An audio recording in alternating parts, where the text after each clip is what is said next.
Hi and welcome to the Global Travel Planning Podcast. I'm your host, Tracy Collins, who with my expert guests will take you on a weekly journey to destinations around the globe, providing travel inspiration, itinerary ideas, practical tips and more to help you plan your next travel adventure.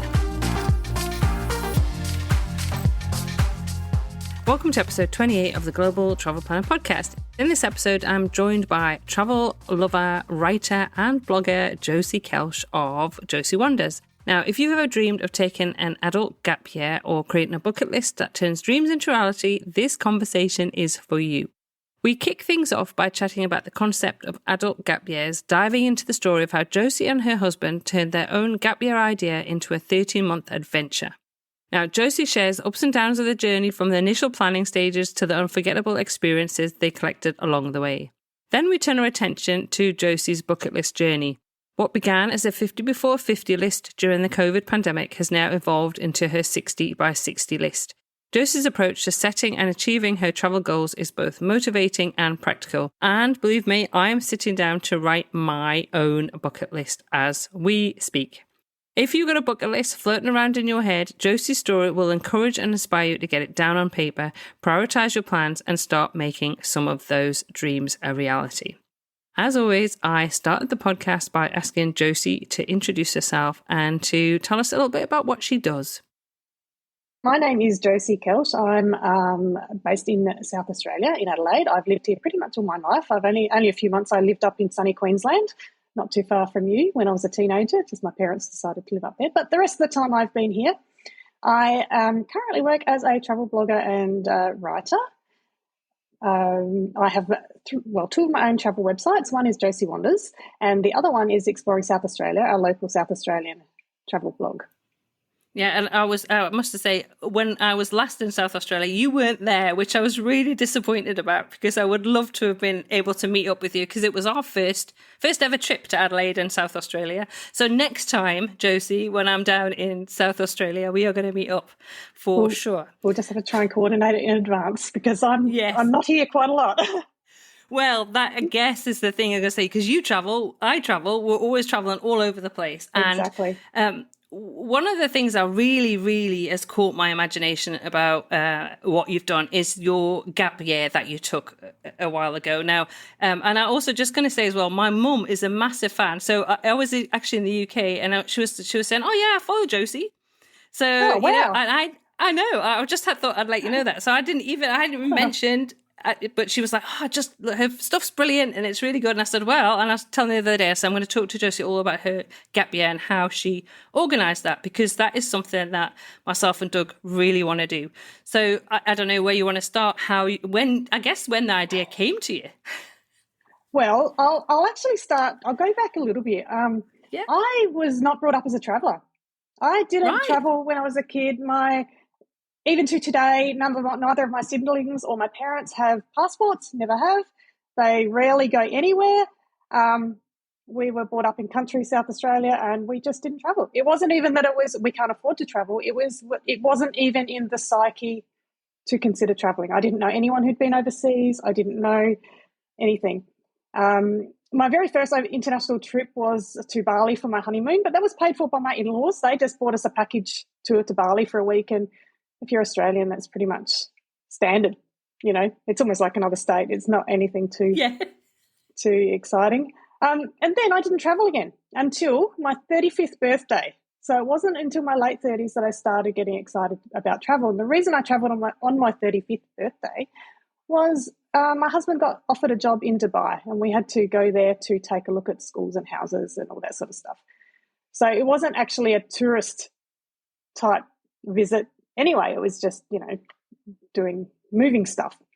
We didn't end up moving to Dubai. It all sort of fell through, and it was kind of worked out really well because that was 2008 with the global financial crisis, and I think things might have gone particularly bad because we would have arrived there around about August or September, which is when the GFC hit. So by not going, we did ourselves a bit of a favour. But all the research that I did for that trip and the potential move got me thinking that I kind of like this travel business. Maybe I should go a few more places. So we started traveling a little bit more just after that. But we'd also just put our children into a private high school.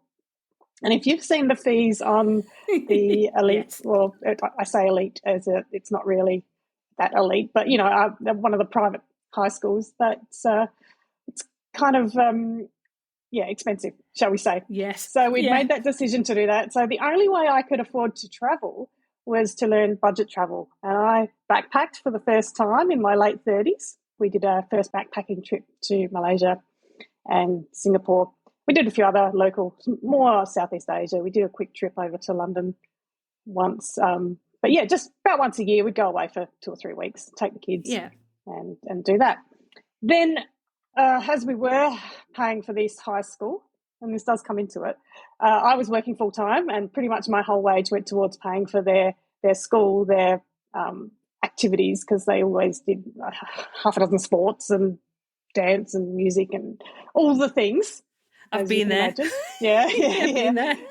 And things like, you know, one of my daughters went to Cambodia on a Habitat for Humanity trip. So I felt like and they held all their trips, ski trips and this trips and that trips that they all did. So all I did pretty much was to work to pay the bills. So I started joking probably around about 2012 that, and I kept saying to our youngest daughter, when you leave school, you're not having a gap year.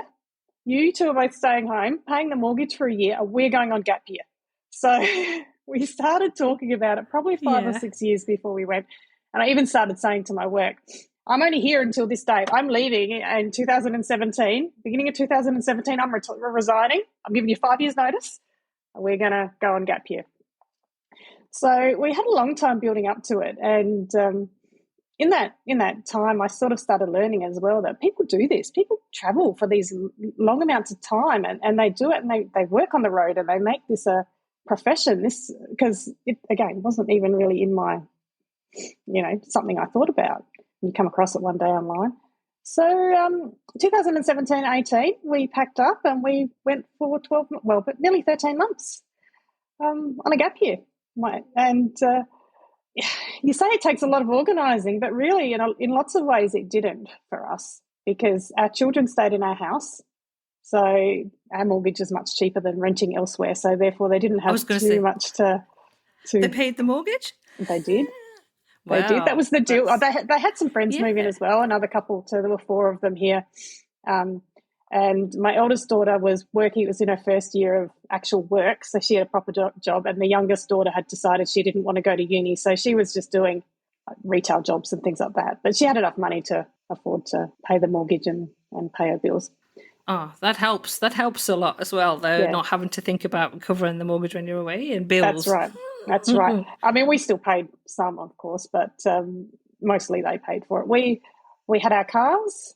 They each drove one of our cars. They didn't have a car each. So, again, we didn't have to think about getting rid of cars or dealing with any of that. So they did that. In terms of our work, my husband was able to take a 12-month sabbatical, like leave without pay. That was fine. I resigned from my job, which was always in the plan. I would have resigned anyway, I think. But I'd been there 8 years. So after 8 years, we have pro rata long service leave.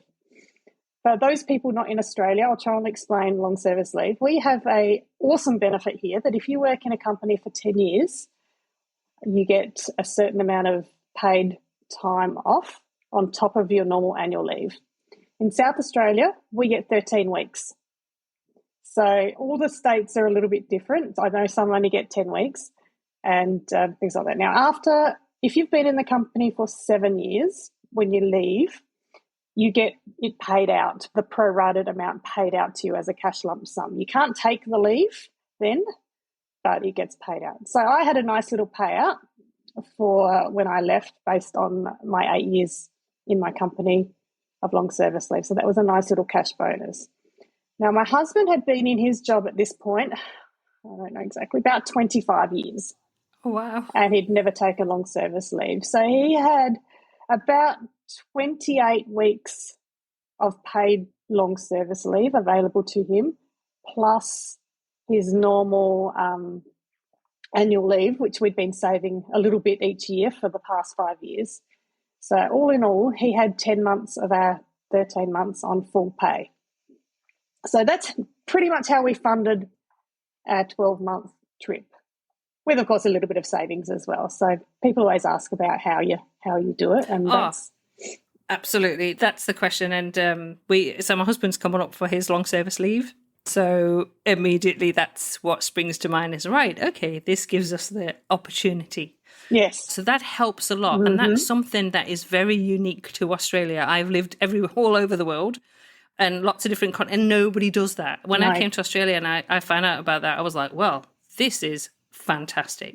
And it is, I feel, a kind of way to reward employees for staying long term in the same job, but also gives Australians the opportunity, because we are quite far away from lots of places, to go and do a reasonable amount of time exploring the world. So when you knew you were going to have that 30 months to go and explore, how did you start deciding where you wanted to go?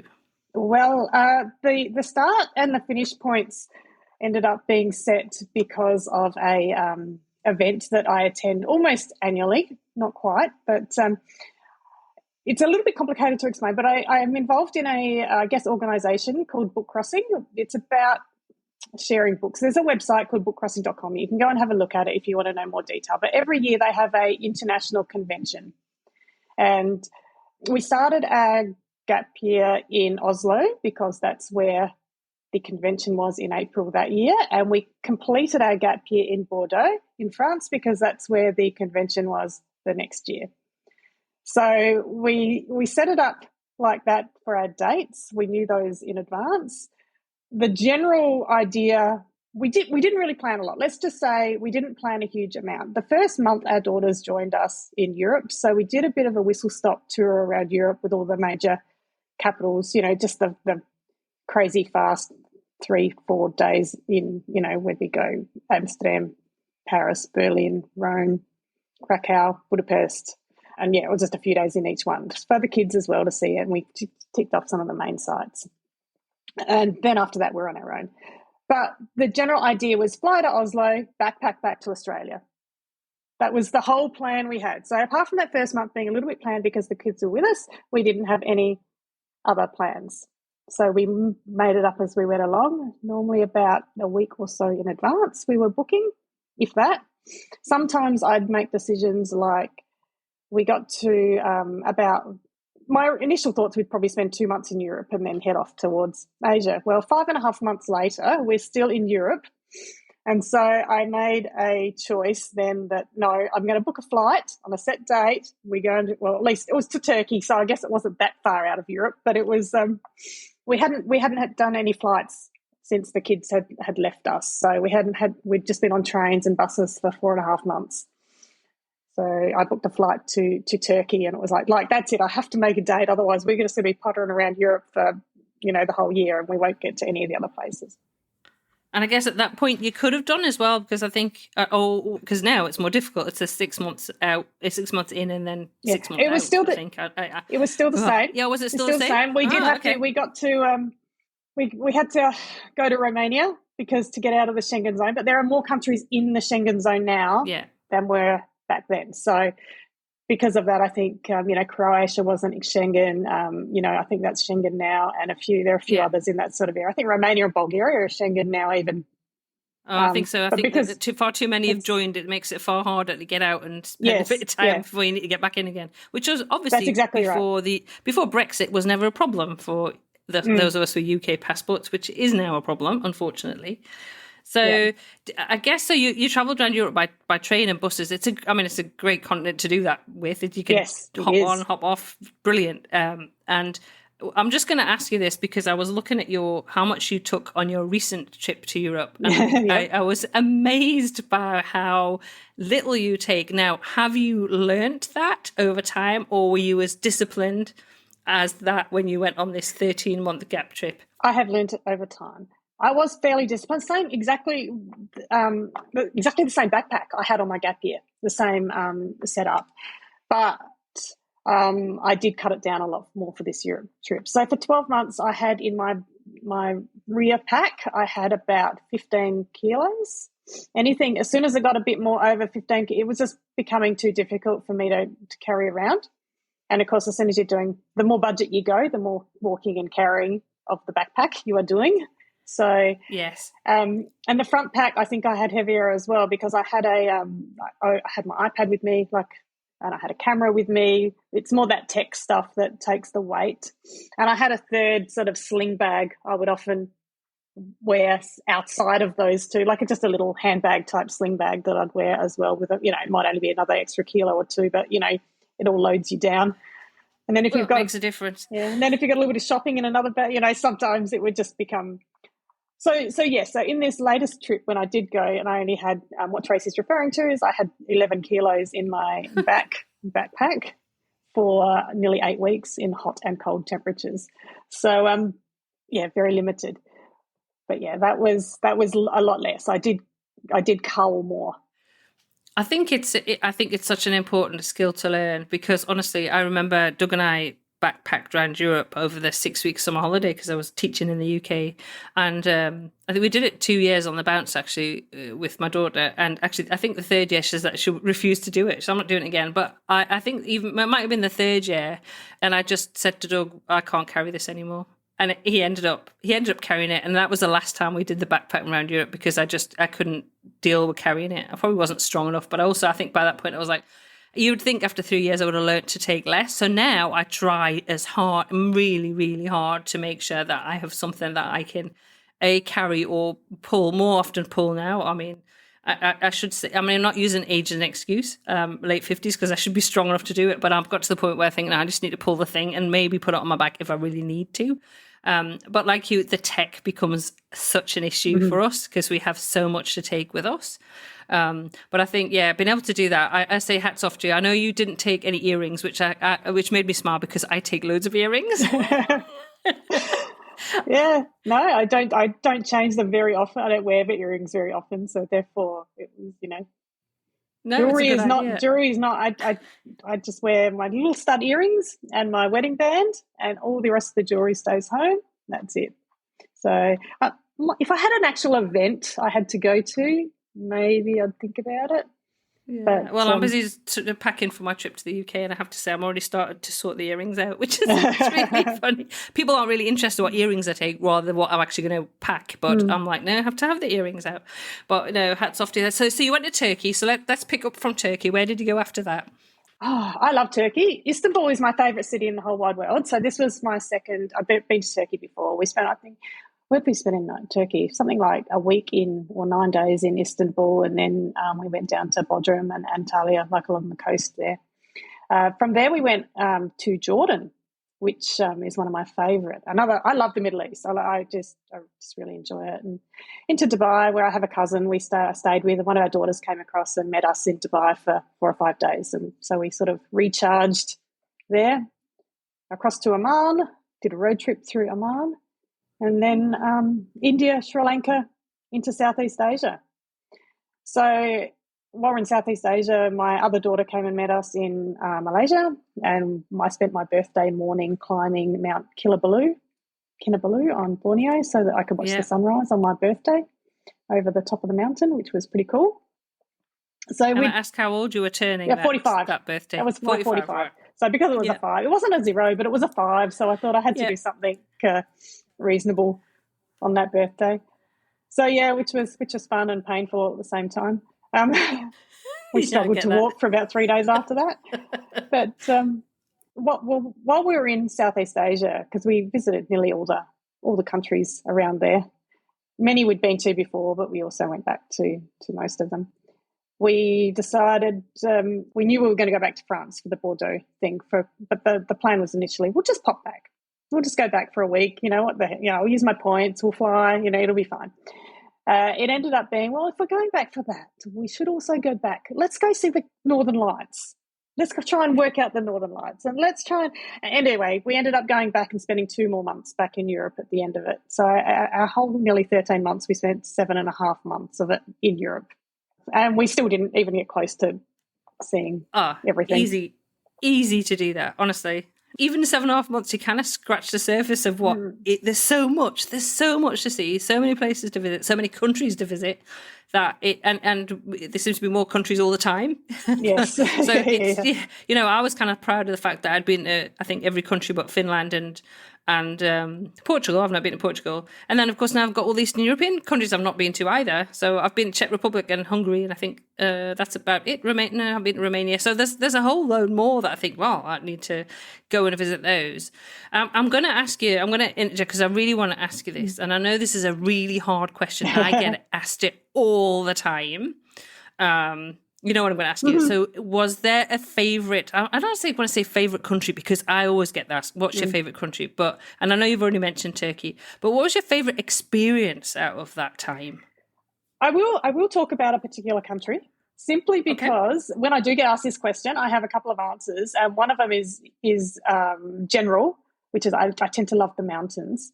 So I normally say, New Zealand, Canada, Austria, those sort of, which is crazy because I don't know why. I'm a beach person. I live by the beach. I don't know why, but I just love the scenery and for the mountains. Anyway, but on the gap year, there is one country that particularly stood out to me. And the reason I say it is because I said, wow, I think we were there for 2 weeks and I think I said, wow, nearly every day. It just blew my mind. There was just so many big ticket items and amazing experiences, and that was Jordan. Ah, okay. It was Jordan. Which is there's no mountains, there's no greenery, there's no snow-topped mountains, there's none of that. But it was just, you've got, of course, Petra, and you've got Wadi Rum, and you've got the Dead Sea, you've got the biblical sites, you've got the incredible Roman history. We went and did 2 or 3 nights at a eco lodge in one of the biospheres, which is completely off-grid, run by the Bedouin people. No electricity, no running water. So you dealt with what they dealt with. But it's all luxury. Like, it was luxury, but it's done in a really interesting way. You can go snorkeling in the Red Sea and see some of the best lots of coral reefs outside of Australia. We didn't do that because the day before we'd made a fatal error and done a 3-hour camel ride in Wadi Rum.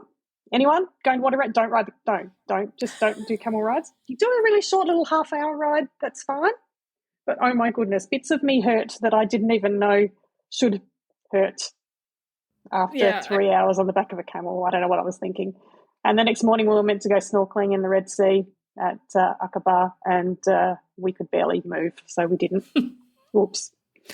But yes, Jordan is, and that was 2 weeks in Jordan, and there's still more I didn't see, and would love to go back and explore more. We did it all on a budget. We, they don't really have public transport, but we did things like catch the local buses with the locals, and we had a 2-hour conversation with a couple of young boys that couldn't say anything other than "I love you" and football. So, not Manchester United. Probably, but we didn't get that out of them. But yeah, no, they didn't. They couldn't really speak any English, but they were having a great old time. And I think the fact that every single other woman on the bus was completely covered with just their eyes, able to be seen. And I was, of course, a white blonde woman sitting there, chatting to them. So it was good fun. It sounds like I have not been to Jordan, I have to say. So that'll be going onto my bucket list, which we're going to talk about in a minute. We will.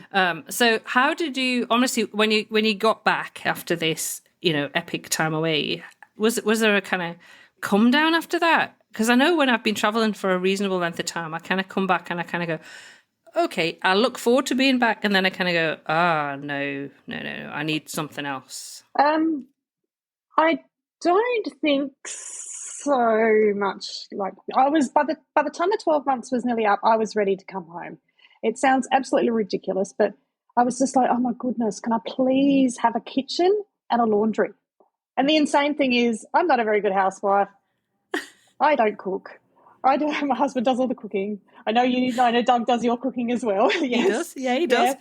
Yeah. I'm not a cook, but just being able to, get up and make yourself a coffee, or just easily, or have the ingredients for a simple breakfast or lunch on hand. It just, after 12 months, you start to miss that. So, and not having to Google where the nearest laundromat is, or hunt down the laundry, or find out if I've got the right change, or just, it was those simple things that were, I was ready to come home.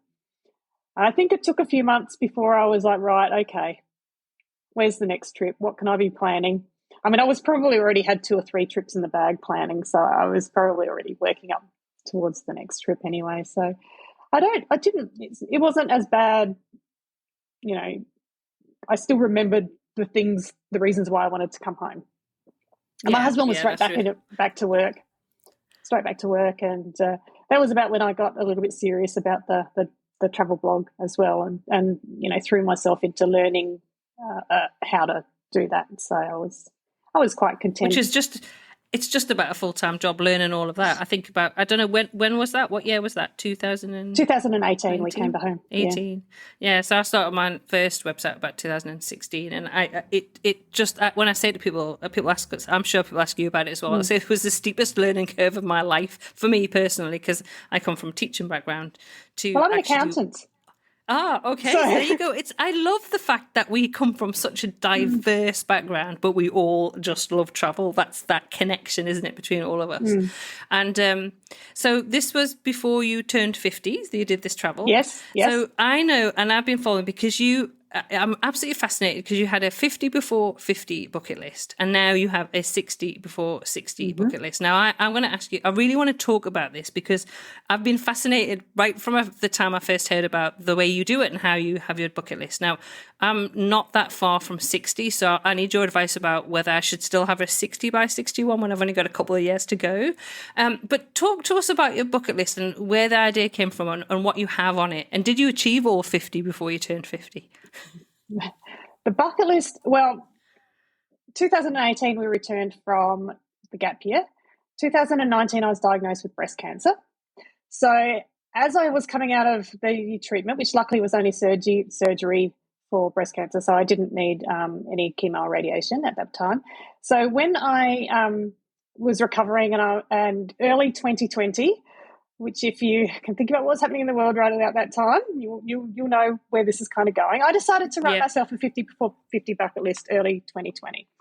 And at the time I wrote it, I did not know that we would be locked in Australia for 2.5 years. But it was just, the reason I wrote my own bucket list was firstly, well, cancer kicks your butt and it gives you a good incentive to start ticking those things off, rather than saying, oh, one day I'm going to go, and assuming you've always got time, because yes, we have time, but we may not have time. So why leave those things? Just do them now. Is my message. But so I decided to write my own bucket list because I have some other lists floating around. Like I have a list I printed off the Qantas website at one point back in the day, and another list I probably got out of the newspaper or something. I don't even know where they came from, but these lists that you see published, written for top 100 bucket list places to travel in the world, or whatever that is. But those lists don't work for me, or didn't work for me, because there were always things on them that I knew I would never do. So it was always an unachievable list. For example, things like, I don't know, running with the bulls in Pamplona is not something I'd ever want to do. Or I'm sure there are other things, but that just is one that comes to mind that's often on bucket lists. Or perhaps there are things like places like Syria that you just no longer can go in and see the things that were on those lists. It's just not. Trans-Siberian Express, which was always on our list, and you can't do that anymore. Yeah, things like that are, people just like to have on these lists. Anyway, so I decided to write my own list, which is where the 50 before 50 came in. I thought, I've got nearly 3 years. I can, or was 3 years. I thought I should be able to get through a fair few of those. Now, to do that, though, if I wrote 50 things that were all, I don't know, my top thing was an Antarctic cruise. So to do that and to go to Europe for different things and to perhaps, walk the Great Wall of China and do an African safari and to try and fit all those things in 2.5 years is absolutely unrealistic. So I created a list that in hindsight was good, because it included lots of local things as well. And not just local things as in, how you say, I want to go and eat at that novelty restaurant that, or I want to go do that walk that's just there. I want to go, visit that town that's, only 3 hours away, but I just have never been there, those sort of things. So I included, it was probably at least in the 50 by 50, I haven't actually counted it, but it's probably 30 things that were within Australia and perhaps 20 things that were international. So I had a nice little blend of things. I also left 3 or 4 blank spaces at the end with the idea that I would be inspired by other people as I went along. And I even asked some of my readers for suggestions as well. So then I've got this 50 by 50 list. COVID hit and we were locked in Australia. So I got 31 out of the 50 done. Thankfully, in South Australia, we were fairly free to travel within the state, a bit like Queensland. We only had about 10 days of lockdown. So we could travel around the state quite easily. It was a little bit more complicated to go interstate, but there were some of those that I managed to tick off as well. And I did get a couple of trips, in 2022, early 2023, which was able to tick off a few of the items as well. And yes, I did get to Antarctica. So with just days to spare before I turned 50, we did a cruise, not an expedition cruise, but we did just a standard cruise ship cruise out of Santiago in Chile and finishing in Buenos Aires in Argentina. And it was awesome. Well, it's on my list, that's for sure. Mm. So you've passed the age of 50 now. I did, and then I rewrote the list, including all the things that I hadn't done. So the 19 things that I hadn't achieved are all the top 19 things on my list now, and I've just added on a whole pile more things to do.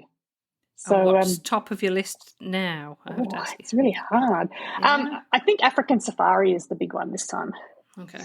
Well, you should come and join myself and Doug next year, because I grew up in Southern Africa, so I'm determined to get over there. So actually seeing the Great Migration and the Masai Mara is my next year, because I've not done that before. So that would be awesome. That would be amazing. I think it's a really good idea that you have this like local stuff as well, because you can get overwhelmed when you put this a bucket list together. You say you could have 50 things that are going to cost you like $1 million. You're never going to achieve it. Right. So it's the fact of like having something achievable. So would your advice to me be in like a few years, 2 and a bit, of turning 60, would you still suggest I looked at doing, because I really want to do this, because I've had ideas floating in my head for such a long time. And I have quirky ones like singing along to Michelle Shock's Anchorage while landing at Anchorage Airport, which has been on my list for like that's the sort of stuff you have to put on there. Yeah. That's the sort of stuff. I mean, I have some, and non-location specific things. Like I have things like eat an insect. Yeah. I don't know how I've managed to avoid it in Southeast Asia, but I have never eaten, a cockroach or a grasshopper or I don't know, a tarantula. So that's one of my, and things like do a cooking class was another one of mine. As I said, I'm not the cook, so cooking for me is a bit of a challenge. So I could do that at home, or I could do that away. But yeah, I think you could still write yourself a list. You don't have to achieve it. It's not a if you don't achieve it. Oh, yeah, that's right. It's not a competition, but it gives you some guidelines. It gives you a framework, something to aim for. And when you're in places like it could be back in the UK, and you're like, oh, I could do. There's 3 things on here that I could add to my, get myself out of my comfort zone a little bit. So is your bucket list public? Yes, absolutely. It's on my blog. It's actually right on the front page of my blog is linked to it. So even if you go to josiewanders.com on the front page, it's right there. So you can see it and follow along. Each time I achieve one of the items on the list, I try and remember to take a selfie of myself somewhere in front of doing, some sort of selfie so you can actually see.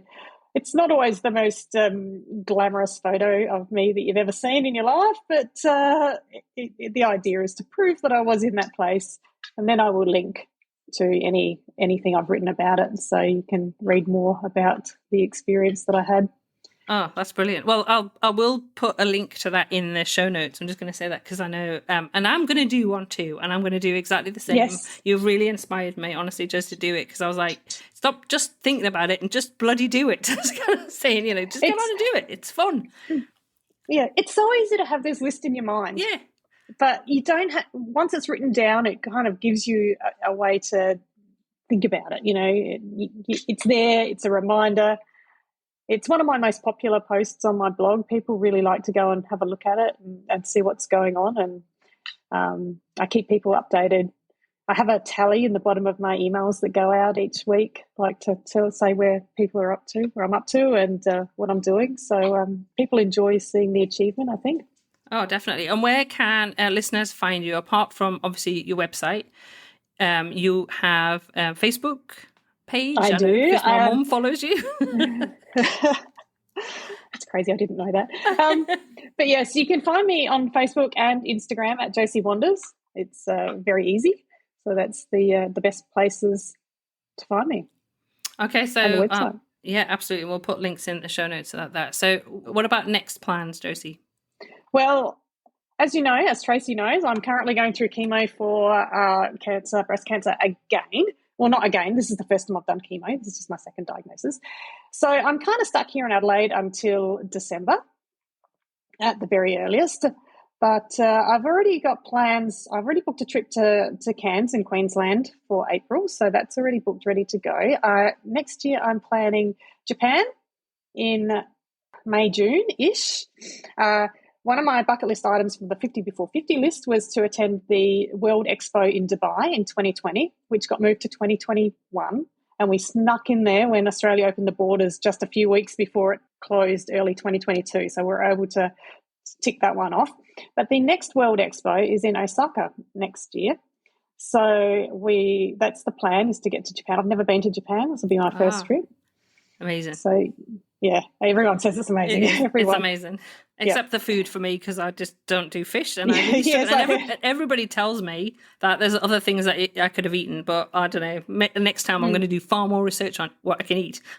Oh, I think I like your idea of eating in the little convenience stores. That sounds just so easy. It really was. And then are you going to be joining me at T-Bex in Ireland? I hope so. So August, September, I'm hoping for a month in Europe. I was actually only talking to my husband about it this morning on our morning walk and because he has to try and get some time off work, which is complicated. And trying to say, well, where else can we go? Like, if we go over there, what are we going to do? So we'll have about a month.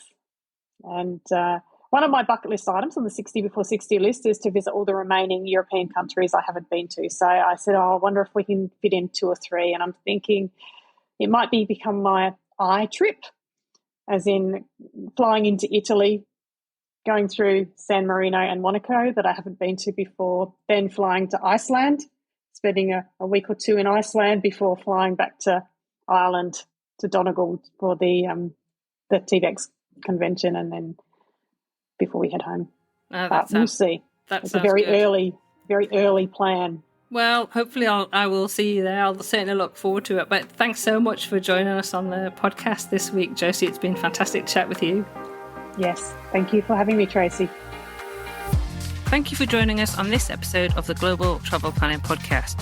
For more details and links to everything we discussed today, check out the show notes at globaltravelplanning.com. Remember, if you enjoyed the show, please consider leaving us a review on your favourite podcast app, because your feedback helps us reach more travel enthusiasts just like you. Anyway, that leaves me to say, as always, happy global travel planning.